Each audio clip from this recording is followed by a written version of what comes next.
ইরানের সর্বোচ্চ নেতা হিসেবে দায়িত্ব নেওয়ার ৪ মাস পেরিয়ে গেলেও এখনও জনসম্মুখে দেখা যায়নি মোস্তফা খামেনিকে। এমনকি তার বাবা সাবেক সর্বোচ্চ নেতা আলী খামেনির জানাজা কিংবা দাফনেও অনুপস্থিত ছিলেন তিনি। যুদ্ধ, নিরাপত্তা আর রাজনৈতিক অনিশ্চয়তার সময় তার অনুপস্থিতিতে প্রশ্নের মুখে ইরানের ক্ষমতা কাঠামো।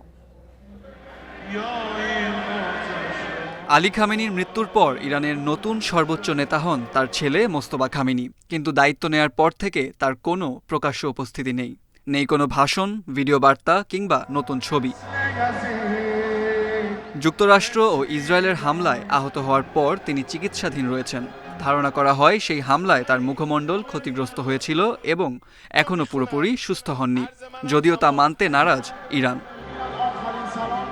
ইরানি সূত্রগুলো বলছে, জনসম্মুখে না এলেও ইরানের যুদ্ধকৌশল নির্ধারণ ও শান্তি আলোচনায় গুরুত্বপূর্ণ ভূমিকা পালন করছেন মোস্তফা। তবে নিরাপত্তাজনিত কারণে তিনি প্রকাশ্যে আসছেন না বলেও জানায় তারা।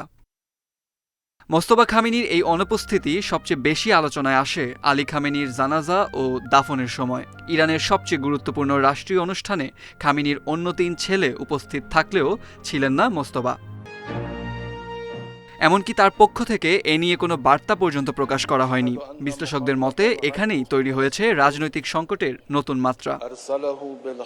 কারণ ইরানের সর্বোচ্চ নেতা শুধু রাষ্ট্রপ্রধান নন, তিনি দেশটির রাজনৈতিক, সামরিক ও ধর্মীয় সর্বোচ্চ কর্তৃত্বের প্রতীক। তাই সংকটের সময়ে জনগণের সামনে তার উপস্থিতিও গুরুত্বপূর্ণ।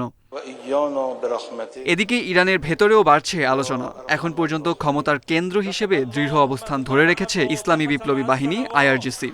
বিশ্লেষকদের ধারণা, মোস্তফা খামেনির রাজনৈতিক ভিত্তিও মূলত এই বাহিনীর ওপরই দাঁড়িয়ে। তার বাবা আলী খামেনি দীর্ঘ ৩৭ বছর ধরে ধীরে ধীরে নিজের কর্তৃত্ব প্রতিষ্ঠা করেছিলেন। কিন্তু মোস্তফা খামেনির ক্ষেত্রে পরিস্থিতি ভিন্ন।